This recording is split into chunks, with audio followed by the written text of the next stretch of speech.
Hi guys, Cliff Olson, Doctor of Audiology and founder of Applied Hearing Solutions in Phoenix, Arizona. And in this video, I'm going to teach you everything you need to know about Eustachian tube dysfunction and how to fix it. Coming up.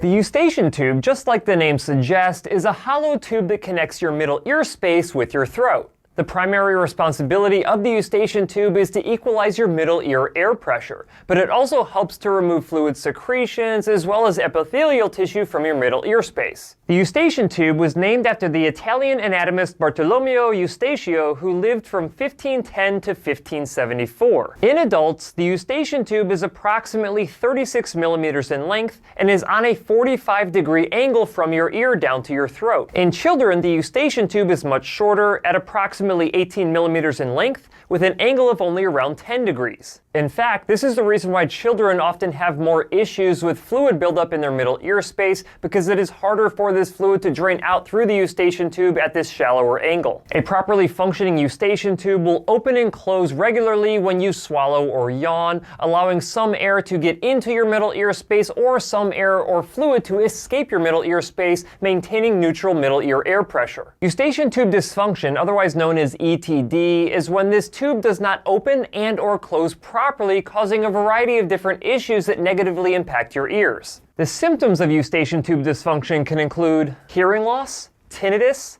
ear pain, ear fullness, dizziness or vertigo, clicking or popping sounds, or the auditory and physical perception of your own breathing. Technically speaking, there are 3 different types of Eustachian tube dysfunction, but before I explain what these 3 different types are, if you could do me a huge favor and click the like button, it really helps out my channel because it gets these videos in front of a bigger audience. And while you're at it, if you have not yet hit that subscribe button with notification bell, go ahead and do that as well, because that ensures that you never miss one of my newly released videos, and I release multiple new videos every single week. That being said, I really appreciate it. Now let's take a look at the first type of Eustachian tube dysfunction, called patulous ETD. Patulous Eustachian tube dysfunction, otherwise known as a patent Eustachian tube, occurs when your Eustachian tube does not close. This can be caused by a variety of things, which include excessive gum chewing, overuse of nasal decongestants, rapid weight loss, hormone changes, radiation therapy to the head or neck area, or even dehydration. I've experienced this myself racing in a triathlon in the middle of the hot summer when I got so dehydrated that my Eustachian tube remained open. So every single time I took a breath, I could feel my eardrum moving and I could even hear it moving. Sometimes a patent Eustachian tube can be remedied by drinking more water, avoiding caffeine or nasal decongestants, or actually taking a medicated nasal spray or undergoing surgery. While patulous Eustachian tube dysfunction typically does not hurt, it is extremely annoying. However, the second type of Eustachian tube dysfunction, called obstructive ETD, can be painful.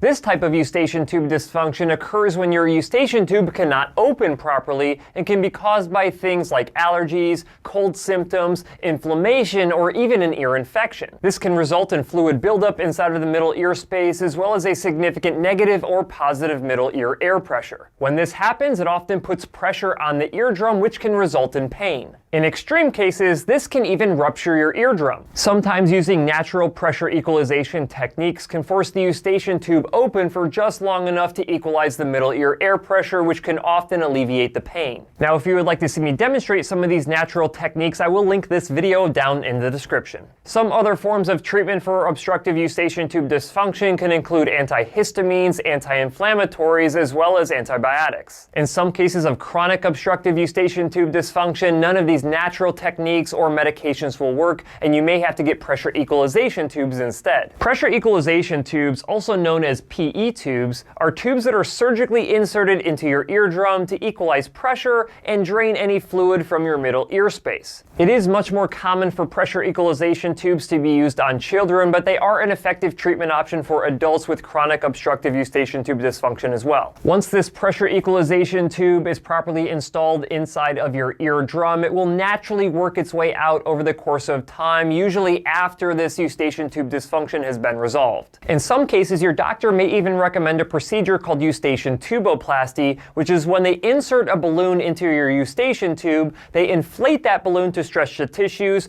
remove the balloon, and it allows your eustachian tube to open and close naturally again. Which treatment option you choose to go with should be decided between you and your doctor. Now, if you're lucky, you'll have the third form of eustachian tube dysfunction, which is called Barrow challenge-induced ETD. This one is very similar to obstructive ETD, where your eustachian tube will not open properly, but this one is only a result of altitude change. Think back to the last time that you flew in an airplane or the last time that you drove in a car through the mountains. This required your eustachian tube to open and close to equalize the middle ear air pressure when you were ascending in altitude or descending in altitude. If your eustachian tubes are opening and closing properly when changing altitude, then you would have heard your ears popping and probably even felt them popping. However, if they did not pop, you probably would have experienced pain. This is caused by significant pressure exerted on your eardrum because your ears can't regulate the middle ear air pressure due to the eustachian tube dysfunction. Now, if this is the only time that you experience eustachian tube dysfunction, then you should really get comfortable doing some of these natural pressure equalization techniques like the Valsalva maneuver or the Lowry method.